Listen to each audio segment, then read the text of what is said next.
चलो आज हम 10th के लिए समतल दर्पण में प्रतिबिंब का बनना पढ़ेंगे। समतल दर्पण में प्रतिबिंब का बनना, प्रतिबिंब का बनना। तो image formation in plane mirror, image formation in plane mirror. इससे पहले हम अवतल दर्पण और उत्तल दर्पण में प्रतिबिंब का बनना पढ़ चुके हैं। Image formation in plane mirror. अच्छा, कोई पूछे अगर प्लेन मिरर क्या होता, तो डिफिनेशन में हम लिखाए थे, एक ऐसा गोलीय दर्पण जिसकी वक्रता त्रिज्या अनंत होती है। जिसकी वक्रता त्रिज्या कितनी होती है? अनंत होती है। और वक्रता त्रिज्या अनंत होने का मतलब है कि इसका फोकस दूरी भी अनंत होगी, क्योंकि F बराबर r/2 होता है और ये r इन्फिनाइट होता है, तो इन्फिनाइट/2 यानी फोकस दूरी भी कितनी हो जाएगी? अनंत हो जाएगी। ये अवतल दर्पण का समतल दर्पण का परिचय था। एक ऐसा गोलीय दर्पण जिसकी वक्रता त्रिज्या अनंत होती है और इसका फोकस दूरी भी अनंत हो जाएगा। अब हम एक अवतल दर्पण बनाते हैं और इस पर एक पॉइंट ऑब्जेक्ट को रखते हैं। तो एक पॉइंट ऑब्जेक्ट एक बिंदु मात्र का एक ऑब्जेक्ट है और हम देखते हैं कि इस बिंदु मात्र से आते हुए प्रकाश की किरणों के लिए परावर्तन के बाद प्रतिबिंब कहाँ बनता है। तो प्रतिबिंब का दो टाइप बताए थे, एक वास्तविक प्रतिबिंब और एक आभासी प्रतिबिंब। वास्तविक प्रतिबिंब हमेशा उल्टा बनता है और आभासी प्रतिबिंब हमेशा सीधा बनता है। तो ये एक बिंदु मात्र का एक वस्तु है। इस बिंदु मात्र के वस्तु से दो प्रकाश की किरणों को हम दर्पण पे भेज रहे हैं। तो ये एक आपतन बिंदु है। तो आपतन बिंदु पर ये खींचा गया एक अभिलंब, आपतन बिंदु पर खींचा गया एक अभिलंब है। तो ये अभिलंब और आपतित किरण के बीच यहाँ का जो आपतन कोण बनेगा, ये आपतन कोण को I, और यहाँ भी अभिलंब और आपतित किरण के बीच जो कोण बनेगा इसको I' मान लेते हैं, क्योंकि दोनों जगह का आपतन कोण का एंगल अलग अलग है। तो अब देखिए, आपतन कोण हमेशा परावर्तन कोण के बराबर होता है।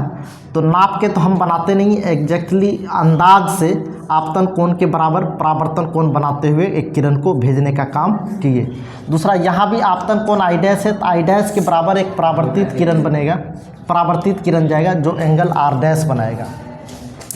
आगे जाने के बाद इस दोनों लाइन के बीच, परावर्तन के बाद दोनों लाइन के बीच दूरी बढ़ता चला गया। आगे जाके कहीं मिलने का कोई चांस है नहीं। तो अब इसी को हम आभासी रूप से पीछे मिलाने का काम करते हैं। यानी इधर से अगर कोई आंख लगा के अगर देखे तो ये किरण लगेगा इसी पीछे से कहीं न कहीं किसी न किसी बिंदु से होता हुआ आ रहा है। तो इसी लाइन को हम सीधा खींचने का प्रयास करते हैं कि किस बिंदु से होकर आ रहा होगा। इसी लाइन को आभासी रूप से हम पीछे खींचने का हमने प्रयास किया। अच्छा, इस लाइन को भी आभासी रूप से पीछे खींचते हैं, सीधा लाइन खींचते हैं। तो सीधा लाइन, और जिस बिंदु पर एक्चुअल में ये कटता तो नहीं है, तो किसी एक बिंदु से आता हुआ प्रतीत होता है। तो जिस बिंदु से आता हुआ प्रतीत होता है इसी बिंदु पर क्या बनाएगा? प्रतिबिंब बनाएगा। अगर ये वस्तु की दूरी x है तो प्रतिबिंब की दूरी भी x ही होता है। ये आभासी रूप से हम पीछे बनाए। अब देखेंगे प्रतिबिंब की स्थिति की अगर बात करेगी कि प्रतिबिंब की स्थिति क्या है, तो प्रतिबिंब की जो स्थिति होगी, ये एक लाइन बोलेंगे, वस्तु की दूरी के बराबर, वस्तु के दूरी के बराबर प्रतिबिंब का दूरी होता, प्रतिबिंब का दूरी होता। अगर इसी में हम प्रतिबिंब के प्रकृति की बात करें, प्रतिबिंब के प्रकृति यानी नेचर ऑफ इमेज के बारे में बात करेंगे, तो ये आभासी को हम काल्पनिक भी लिख सकते हैं। आभासी कोमा सीधा तथा वस्तु के बराबर, तथा वस्तु के बराबर, यानी वस्तु का आकार, मतलब प्रतिबिंब का आकार वस्तु के आकार के बराबर होगा। और एक चीज़ और है, ये पार्श्व उल्टा भी बनेगा। पार्श्व उल्टा को अगर अंग्रेजी में लिखें तो लैटरली इन्वर्स्ड, लेटरली इन्वर्स का मतलब ये होता है कि लेटरली इन्वर्स का मतलब ये होता है कि बाएं का वस्तु दाएं और दाएं का वस्तु बाएं बनने वाला। तो प्रतिबिंब की स्थिति कैसी होगी? तो प्रतिबिंब की स्थिति कुछ नहीं, प्रतिबिंब की दूरी वस्तु की दूरी के बराबर। और प्रतिबिंब के प्रकृति के बारे में बात करें तो आभासी, सीधा तथा वस्तु के बराबर। और क्या हो जाएगा? पार्श्व उल्टा। तो ये था समतल दर्पण में प्रतिबिंब कहाँ बना और कैसा बना। अब इससे आगे का भी पॉइंट हम आगे एक एक करके देखते चले जाएंगे। इसमें एक बड़ी इम्पोर्टेंट पॉइंट आया कि प्रतिबिंब की दूरी वस्तु की दूरी के बराबर होता है, जिस पॉइंट से और आगे का वेलोसिटी वगैरह में काम आएगा। अब हम देखते हैं कि प्रतिबिंब का वेलोसिटी क्या होगा जब वस्तु को मूव कराते हैं। जैसे मान लेते हैं ये एक समतल दर्पण, ये क्या है? समतल दर्पण है। तो समतल दर्पण अगर स्थिर हो, समतल दर्पण स्थिर हो, स्थिर यानी एट रेस्ट में है, और ये एक वस्तु, ये क्या वस्तु हो, तो वस्तु की दूरी प्रतिबिंब की दूरी के बराबर होता है। तो वस्तु की दूरी प्रतिबिंब की दूरी के बराबर होता है। ये वस्तु की दूरी अगर x हो तो प्रतिबिंब की दूरी भी कितनी हो जाएगी? x हो जाएगी। हमेशा याद रखेंगे वस्तु की दूरी प्रतिबिंब की दूरी के बराबर होता है। अगर किसी कारणवश वस्तु गतिशील हो जाए तो प्रतिबिंब भी गतिशील होगा। अगर वस्तु का दूरी घटने लग जाए तो प्रतिबिंब की दूरी भी घटेगा। क्यों? क्योंकि हर हाल में वस्तु की दूरी प्रतिबिंब की दूरी के बराबर होता है। अगर वस्तु की दूरी को हम घटाएंगे तो प्रतिबिंब का दूरी भी घटेगा। अगर वस्तु की दूरी को हम बढ़ाने का काम करेंगे तो प्रतिबिंब की दूरी भी बढ़ने का काम करेगा। हम मान लेते हैं कि u वेलोसिटी से वस्तु को दर्पण की ओर भेज रहे हैं। अगर u वेलोसिटी से वस्तु को दर्पण की ओर भेजने का काम करेंगे तो प्रतिबिंब भी u वेलोसिटी से दर्पण की ओर जाएगा। प्रतिबिंब भी u वेलोसिटी से किधर जाएगा? दर्पण की ओर जाएगा। अगर मान लेते हैं कि ये वस्तु को हम v वेलोसिटी से दूर भेजने का काम करेंगे तो वस्तु को अगर v वेलोसिटी से दूर भेजने का काम करेंगे तो प्रतिबिंब भी v वेलोसिटी से दूर चला जाएगा। प्रतिबिंब भी v वेलोसिटी से दूर चला जाएगा। तो ये था एक कंडीशन जिसमें कि दर्पण स्थिर था लेकिन वस्तु गतिशील था। यानी प्रतिबिंब का जो वेग होता है, प्रतिबिंब का वेग वस्तु के वेग के बराबर होता है। अब हम देखते हैं कि दर्पण गतिशील हो और वस्तु जब स्थिर हो तो क्या होगा। इस बार मानते हैं कि ये दर्पण है, दर्पण मूव करेगा आगे पीछे, लेकिन ये जो वस्तु है ये वस्तु स्थिर रहेगा। स्थिर मतलब एट रेस्ट में रहने का काम करेगा, ये विराम अवस्था में होगा। तो पुनः वस्तु की दूरी प्रतिबिंब की दूरी के क्या होगा? बराबर होगा। तो वस्तु की दूरी प्रतिबिंब की दूरी के बराबर होगा, यानी प्रतिबिंब यहाँ है। अच्छा, इस बार क्या है कि वस्तु स्थिर है, दर्पण ही गतिशील होगा। तो जब दर्पण गतिशील हो तो देखेंगे क्या होगा। अगर हम मान लेते हैं कि दर्पण को 1 मीटर पीछे शिफ्ट कर देंगे, दर्पण को 1 मीटर पीछे शिफ्ट करने का मतलब कि वस्तु की दूरी 1 मीटर बढ़ गया। तो वस्तु की दूरी 1 मीटर बढ़ा तो इस दर्पण से 1 मीटर और प्रतिबिंब की दूरी बढ़ेगा, मतलब टोटल दूरी जो है 2 मीटर बढ़ने का काम करेगा। इसको ऐसे समझेंगे हम लोग। इसे मान लें अभी दर्पण और वस्तु के बीच 10 मीटर की दूरी है और यहाँ दर्पण और प्रतिबिंब की दूरी भी कितने मीटर की हो जाएगी? 10 मीटर। तो 10 + 10 टोटल कितना हो गया? 20। अगर किसी कारणवश दर्पण को हम 1 मीटर आगे शिफ्ट कर दिए तो दर्पण को 1 मीटर आगे शिफ्ट करने का मतलब है कि अब वस्तु की दूरी 11 मीटर हो गया। तो वस्तु की दूरी अब 11 मीटर हो गया तो इधर का दूरी 9 मीटर ही होगा, क्योंकि इन दोनों के बीच 20 मीटर का ही दूरी था। तो अब जो है प्रतिबिंब कहाँ बनेगा? तो अब 11 मीटर वस्तु का है तो प्रतिबिंब भी 11 मीटर पीछे चला जाएगा। प्रतिबिंब भी 11 मीटर पीछे चला जाता है। 11 + 11 22 और टोटल पहले इन दोनों के बीच की दूरी कितनी थी? 20। तो ये एक्चुअल में अगर 1 मीटर आगे शिफ्ट किए तो ये 2 मीटर आगे शिफ्ट कर गया। इसका मतलब ये है कि अगर ये u वेलोसिटी से तो आप भेजोगे तो प्रतिबिंब का जो वेलोसिटी होगा वो 2u होगा। यानी दर्पण के वेग से दोगुना वेग हो जाता प्रतिबिंब का वेग। दर्पण का वेग से दोगुना किसका हो जाता प्रतिबिंब का वेग। अगर इसी दर्पण को हम v वेलोसिटी से वस्तु की तरफ भेजें, अगर दर्पण को v वेलोसिटी से वस्तु की तरफ भेजें तो प्रतिबिंब पुनः 2v वेलोसिटी से वस्तु की तरफ आएगा। क्योंकि यहाँ वस्तु की दूरी घटेगी तो प्रतिबिंब की दूरी भी घटेगी। ये 1 मीटर मतलब ये 1 मीटर जाएगा तो ये 2 मीटर शिफ्ट करेगा। अगर ये 1 मीटर आगे शिफ्ट करेगा तो ये 2 मीटर आगे शिफ्ट करेगा। चूँकि वस्तु की दूरी घटी तो प्रतिबिंब की दूरी भी घटेगी।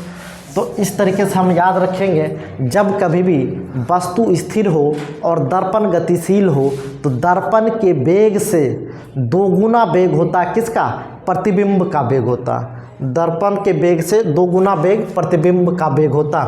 अगर इसी में रिलेटिव वेलोसिटी पूछ ले, velocity of object with respect to mirror, velocity of object with respect to mirror, तो वेलोसिटी ऑफ ऑब्जेक्ट में से वेलोसिटी ऑफ मिरर को हम घटाने का काम करते हैं वेक्टोरियली। अगर इसी में velocity of image with respect to mirror पूछे तो वेलोसिटी ऑफ इमेज में से वेलोसिटी ऑफ मिरर को पुनः घटाने का काम करेंगे। अगर इसी में velocity of object with respect to image पूछे तो वेलोसिटी ऑफ ऑब्जेक्ट में से वेलोसिटी ऑफ इमेज को घटाने का काम करेंगे। मतलब किसी भी वस्तु का वेलोसिटी जिसके रिस्पेक्ट में पूछेगा उसके वेलोसिटी को घटाने का काम करते हैं। ये velocity of object with respect to image, तो वेलोसिटी ऑफ ऑब्जेक्ट में से वेलोसिटी ऑफ इमेज को घटाने का काम करेंगे। Velocity of image with respect to mirror, तो वेलोसिटी ऑफ इमेज में से वेलोसिटी ऑफ मिरर को घटाने का काम करेंगे। इस तरीके से रिलेटिव वेलोसिटी हम निकाल सकते हैं। अच्छा, अभी तक क्या था कि अगर दर्पण स्थिर था तो वस्तु गतिशील था और वस्तु जब स्थिर था तो दर्पण गतिशील था। लेकिन जब दोनों गतिशील हो तो वैसे परिस्थिति में हम किस तरीके से इस सवाल को बनाने का काम करेंगे, तो उसके लिए हम देखते हैं। हम ये एक दर्पण बनाए और ये एक वस्तु है, तो दर्पण में से वस्तु की दूरी जितनी होती है उतनी ही प्रतिबिंब की दूरी होगी। तो दर्पण से वस्तु की दूरी के बराबर प्रतिबिंब की दूरी होती है, तो हमने बनाया। अच्छा, अब जब दोनों गतिशील हो ना तो एक बार में सोचना थोड़ा सा दिक्कत है, तो हम बारी बारी से बनाएंगे। तो किसी एक को गतिशील मानेंगे तो दूसरे को स्थिर करके देख लेंगे, अब पुनः जब इसको स्थिर करके इसको गतिशील करके देख लेंगे। कुछ नहीं, सीधा सा कॉन्सेप्ट है, वस्तु की दूरी बढ़ेगा तो प्रतिबिंब की दूरी भी बढ़ेगा। हाँ, वस्तु के वेग के बराबर प्रतिबिंब का वेग होता है, लेकिन दर्पण के वेग से दोगुना वेग प्रतिबिंब का वेग होता। ये बात हम याद रखेंगे। अच्छा, मान लेते हैं कि इस बार वस्तु u वेग से दर्पण की ओर जा रहा है। वस्तु अगर u वेग से दर्पण की ओर जा रहा है तो प्रतिबिंब भी u वेग से दर्पण की ओर जाएगा। प्रतिबिंब भी कितने वेग से दर्पण की ओर जाएगा, समान वेग से। अगर ये u वेलोसिटी से दर्पण की ओर जा रहा है तो प्रतिबिंब भी u वेलोसिटी से दर्पण की ओर जाएगा। लेकिन अगर हम मान लें मिरर भी v वेलोसिटी से गतिशील हो, जब मिरर को v वेलोसिटी से गतिशील मानेंगे तो थोड़ा देर के लिए दर्पण को हमने स्थिर किया, ये जो वस्तु को स्थिर किया। अगर मिरर यानी दर्पण v वेलोसिटी से दूर जा रहा है तो प्रतिबिंब भी दोगुने वेलोसिटी से दूर जाएगा। प्रतिबिंब भी दोगुने वेलोसिटी से दूर जाएगा, ये 2v वेलोसिटी से दूर जाएगा। दर्पण का जो वेग होता है उसका दोगुना वेग प्रतिबिंब का होता। अब कोई पूछे कि इस परिस्थिति में इमेज का नेट वेलोसिटी क्या होगा, तो वेलोसिटी ऑफ इमेज में क्या करेंगे, तो 2v माइनस u या u माइनस 2v करने का काम करेंगे। अच्छा, ये था कि जब वस्तु दर्पण की ओर जा रहा था और दर्पण भी दूसरी ओर जा रहा था। एक डायग्राम और हम बनाते हैं। इसमें क्या होगा कि मान लेते हैं कि वस्तु दर्पण की ओर जा ही रहा है, वस्तु जो ऑब्जेक्ट मतलब वस्तु दर्पण की ओर जा रहा था, तो प्रतिबिंब भी दर्पण की ओर जाएगा, प्रतिबिंब भी दर्पण की ओर जाएगा। लेकिन अगर मिरर जो है ये वस्तु की तरफ चला गया, कितने वेलोसिटी से, तो मिरर अगर वस्तु की तरफ चला गया v वेलोसिटी से, तो इसको थोड़ा देर के लिए स्थिर मानते हैं हम। तो दर्पण का जो वेग होता है इसका दोगुना वेग इमेज का होता है। तो दर्पण v वेलोसिटी से अगर वस्तु की तरफ जा रहा है तो इमेज भी 2v वेलोसिटी से वस्तु की तरफ आएगा। तो नेट वेलोसिटी ऑफ इमेज की अगर बात करेंगे तो यहाँ दोनों का डायरेक्शन एक ही है, तो 2v प्लस u होगा। 2v प्लस यू होगा। ये दूसरी स्थिति थी। अब पुनः एक और कंडीशन हम देखते हैं। अगर हम मान लें कि ये एक दर्पण है, ये एक दर्पण है, दर्पण और ये एक वस्तु है। वस्तु की दूरी प्रतिबिंब की दूरी के बराबर होता है। अगर मान लें कि वस्तु दर्पण से दूर जा रहा है, वस्तु दर्पण से दूर जा रहा है और ये u वेग से जा रहा है, तो प्रतिबिंब भी दर्पण से दूर जाएगा। कितने वेग से जाएगा? तो u वेग से जाएगा। अब इसको स्थिर मान लेते हैं थोड़ा देर के लिए। अब मान लेते हैं कि प्रतिबिंब दर्पण भी वस्तु की तरफ जा रहा है। दर्पण अगर वस्तु की तरफ भी वेलोसिटी से जा रहा होगा तो प्रतिबिंब भी 2v वेलोसिटी से वस्तु की तरफ जाएगा। प्रतिबिंब भी 2v वेलोसिटी से वस्तु की तरफ जाएगा। ये एक कंडीशन है। तो यहाँ नेट वेलोसिटी ऑफ इमेज पूछे तो नेट वेलोसिटी ऑफ इमेज पूछे तो वेलोसिटी ऑफ इमेज में क्या करेंगे? 2v माइनस यू कर लेंगे। 2v माइनस यू करेंगे। ये इस तरीके का काम करते हैं। तो सुन लो, तुम लोग बेवजह का हल्ला नहीं करेगा, नहीं सबको क्लास से निकाल। हल्ला नहीं, शांति से बैठो, चुपचाप हो। चलो देखो, अब हम आगे देखते हैं। अब हम आगे देखते हैं कि ये मान लेते हैं कि ये एक दर्पण है। ये एक दर्पण है और ये दर्पण में ये एक वस्तु रखा गया है। ये एक वस्तु रखा गया है। ये u वेलोसिटी से अगर दूर चला गया, तो ये u वेलोसिटी से अगर दूर चला गया तो प्रतिबिंब भी u वेलोसिटी से दूर जाएगा। लेकिन इस स्थिति में अगर मान लेते हैं कि इसको थोड़ा देर के लिए स्थिर मान लें, अगर दर्पण भी वेलोसिटी से वस्तु से दूर जा रहा होगा तो प्रतिबिंब भी पुनः 2 गुने वेलोसिटी से दूर जाएगा, तो 2v वेलोसिटी से दूर जाएगा। तो नेट वेलोसिटी ऑफ इमेज की अगर बात करेंगे तो वेलोसिटी ऑफ इमेज में क्या होगा?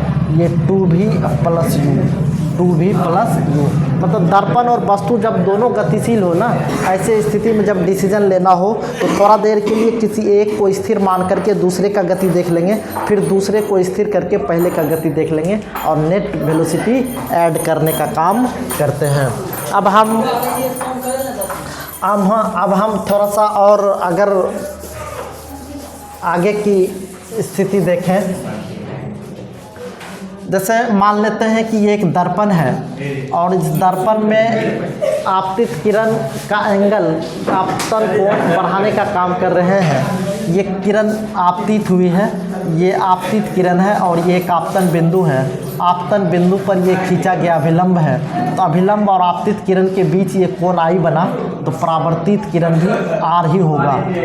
अगर दर्पण स्थिर हो और आपतन कोण का मान बढ़ाया जाए, आपतन कोण का मान अगर बढ़ाने का काम करे तो परावर्तन कोण का वही मान बढ़ेगा। अगर आपतन कोण का मान घटाने का काम करेंगे तो परावर्तन कोण का भी मान घटेगा। मतलब एक लाइन में बोले कि जब दर्पण स्थिर हो और आपतित किरण को थीटा डिग्री से घटाएंगे, परावर्तित किरण भी थीटा डिग्री से घटेगा। अगर आपतित किरण का एंगल थीटा डिग्री के कोण से बढ़ेगा तो परावर्तित किरण का भी मान थीटा डिग्री के कोण से बढ़ता चला जाएगा। लेकिन जब आपतित किरण स्थिर